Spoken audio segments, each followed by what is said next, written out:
Okay, it's time to discover what happens when we multiply negative numbers. But first, let's look at an example of multiplying a negative number, like negative 3, by a positive number, like 4.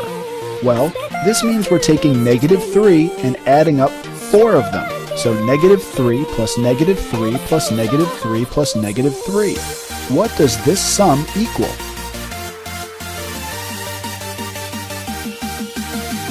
Right, this equals negative 12. So negative 3 times 4 equals negative 12. Multiplying a positive number by a negative number is just like multiplying two positive numbers except for the minus sign. In general, a negative times a positive always results in a negative. Try another example. What's 6 times negative 9?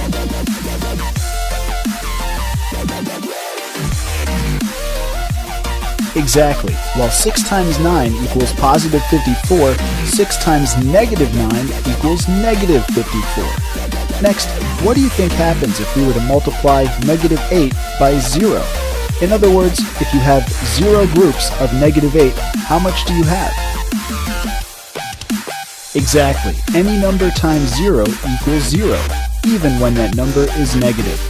Next, we'll discover what happens when you multiply one negative number by another negative number.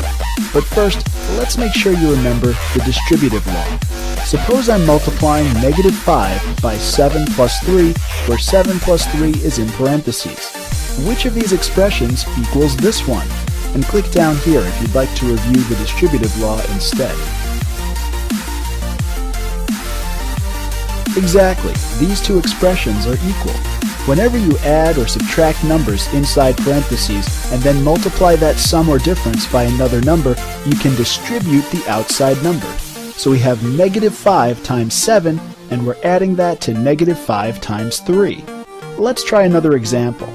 Instead of this 3 here, suppose we have negative 7. So we have 7 plus negative 7 inside the parentheses, which equals 0. So then what does this expression equal? Right, 7 plus negative 7 equals 0 times negative 5 is still 0. Another way to evaluate this expression would be to use the distributive law again. So we have negative 5 times 7 plus negative 5 times negative 7. And this must also be equal to 0.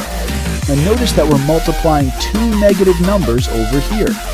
You already found that a negative times a positive is negative. So negative 5 times positive 7 equals negative 35. And that means negative 35 plus this product is equal to 0. So then what must this product, negative 5 times negative 7, be equal to in order for this equation to be true?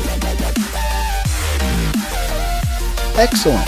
So in order for this to add up to 0, this product had better equal positive 35. So negative 5 times negative 7 equals positive 35. In general, multiplying two negatives together will always give you a positive. And as you found, this is a direct consequence of the distributive law. Try another example. What's negative 3 times negative 4? Right, negative 3 times negative 4 equals positive 12. Sometimes you'll hear people say that the minus signs cancel out, giving you a positive number. So to summarize, multiplying two positives gives you a positive, a negative times a positive always gives you a negative, and multiplying two negatives gives you a positive again. Let's see if you got the hang of this. Try evaluating these four expressions.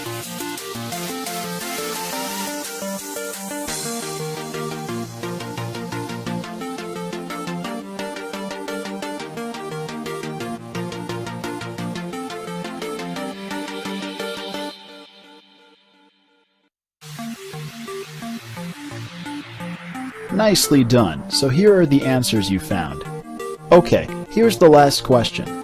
Try evaluating this expression, negative 2 times negative 3 times negative 4. You can multiply these together in any order you want, but don't forget about the minus signs.